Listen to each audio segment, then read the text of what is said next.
Good morning, everyone. Today's topic is Development and Disaster, the Sustainable Perspective. यहाँ पर हम चर्चा करने जा रहे हैं डेवलपमेंट और डिजास्टर की, जिसमें कि हम सस्टेनेबल पर्सपेक्टिव में डेवलपमेंट कैसे करना है कि जिससे कि हमारे डिजास्टर के जो लॉसेस हैं वो मिनिमाइज हो सकें, इस पर चर्चा करने जा रहे हैं। इसके लिए सबसे पहले हमारे लिए समझना ज़रूरी होगा कि डेवलपमेंट क्या है और डिजास्टर क्या है। देखिए, development refers to a process of growth, progress और advancement that leads to positive change in various aspects of human life, society and the economy.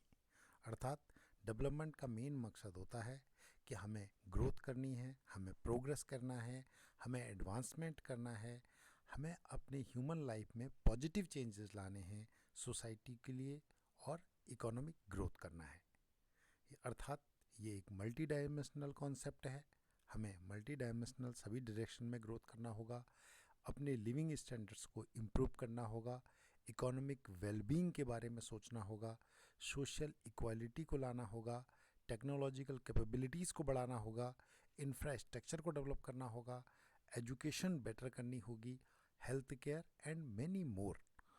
All around us हमें डेवलपमेंट के बारे में सोचना होगा, आगे करना होगा, जिससे कि हम अपने को और अधिक विकसित कर सकें, अपने राष्ट्र को विकसित बना सकें और होल ह्यूमन बीइंग के लिए जो स्टैंडर्ड है वो मेंटेन कर सकें, बेटर लाइफ कर सकें। अब डिजास्टर क्या है?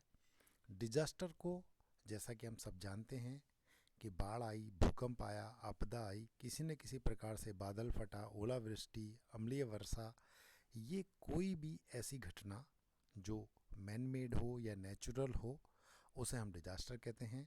अर्थात a disaster is a sudden catastrophic events that causes significant disruption, damage and destruction to normal life and the environment. Disaster often lead to a negative impact on human health, infrastructure, economic and the environment.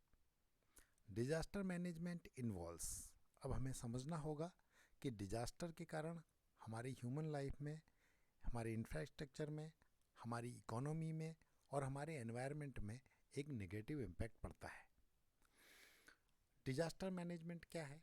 Disaster management है कि जो जो हमारे disaster के कारण होने वाला impact है उसको हम कैसे मिनिमाइज़ कर सकें और डिजास्टर के लिए हम किस प्रकार अपने आप को प्रिपेयर कर सकें कि अगर कोई डिजास्टर अगर होता है तो हमारी उसकी प्रिपरेटरी क्या है कि हम रिजिलियंस सोसाइटी बना सकें, हम उसके अगेंस्ट अपने इंफ्रास्ट्रक्चर को, अपने फंक्शनलिटी को दोबारा से इजीली रिकवर कर सकें।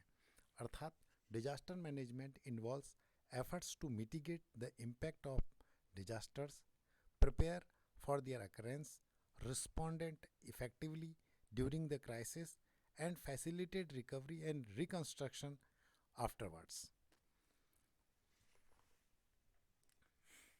The severity of disaster is measured by its effects on the affected population and the ability of the community or society to cope and recover.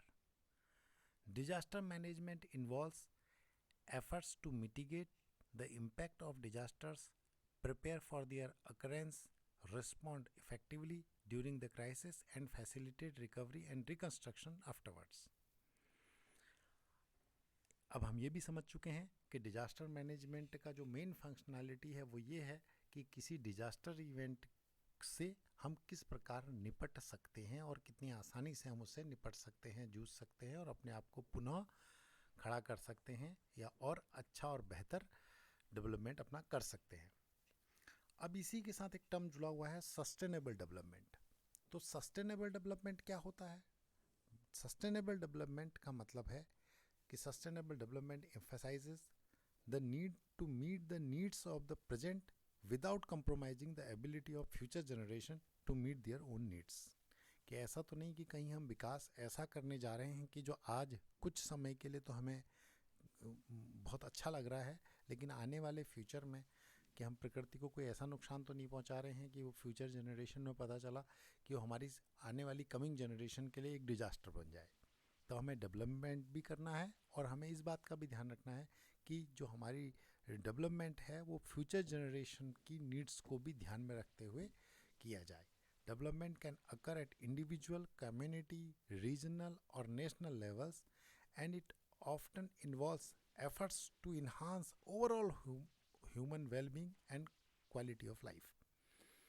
अब यहाँ पर हमें ये समझना होगा कि जब भी कोई डिजास्टर, इस ग्राफ में हम ये समझाने की कोशिश कर रहे हैं कि जब भी कोई डिजास्टर इवेंट होता है तो हमारी जो फंक्शनैलिटी है, अगर मान लीजिए कि कोई एक हम इस फंक्शनैलिटी के लेवल पर हैं और अचानक से किसी टाइम जीरो पर कोई इवेंट, कोई हैजार्ड, कोई इवेंट आता है जो डिजास्टर कॉज करता है, तो डिजास्टर होने के बाद जो पहली चीज़ होती है वो दो चीज़ होती है। एक, जो हमारी फंक्शनैलिटी होती है, जो हमारी डेली रूटीन या जो हमारा वहाँ पर फंक्शन होता है वो अफेक्टेड हो जाता है और हमारी फंक्शनैलिटी टूट जाती है। दूसरा, जब हम उस डिजास्टर होने के बाद रिकवर होने की कोशिश करते हैं तो रिकवरी में हमारा एक अच्छा खासा टाइम चला जाता है। तो जो इस ग्राफ में आप देख रहे हैं कि एक नीचे को पीक जो गिर गया है, उसके बाद ये रिकवर होकर दोबारा हम अपनी फंक्शनैलिटी के उस लेवल पर पहुंचने की कोशिश कर रहे हैं। इस प्रक्रिया के दौरान दो चीज़ें इंपॉर्टेंट हैं। क्या इंपॉर्टेंट है? एक तो हमारी फंक्शनैलिटी का लॉस है वो कितना ज़्यादा हुआ है, ये जो पीक नीचे गिरा है फंक्शनैलिटी का वो, और दूसरा कि जो रिकवरी का टाइम है, जो टाइम ऑफ रिकवरी है वो हमारा कितना ज़्यादा है। क्योंकि जो ये फंक्शनैलिटी का लॉस और जो रिकवरी का टाइम है, अगर इस एरिया को हम समझें तो ये एक्चुअल में लॉस ऑफ डिजास्टर है। अब जहाँ समझ रहे हैं कि जो रेड एरिया है इसको आप देखिए, तो ये रेड एरिया बता रहा है कि फंक्शनैलिटी का लॉस का पीक भी ज़्यादा गया है और रिकवरी का टाइम भी ज़्यादा है।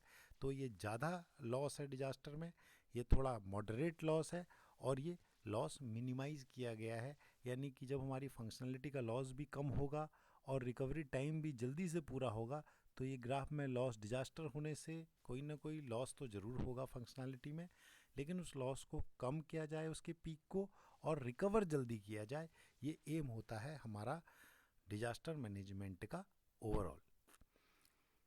अब यहाँ पर मैं आपको दिखाना चाह रहा हूँ कि ग्लोबल डिजास्टर लॉसेस की जब बात आ रही है तो जो ग्लोबल डिजास्टर लॉस है वो ये देखा जा रहा है कि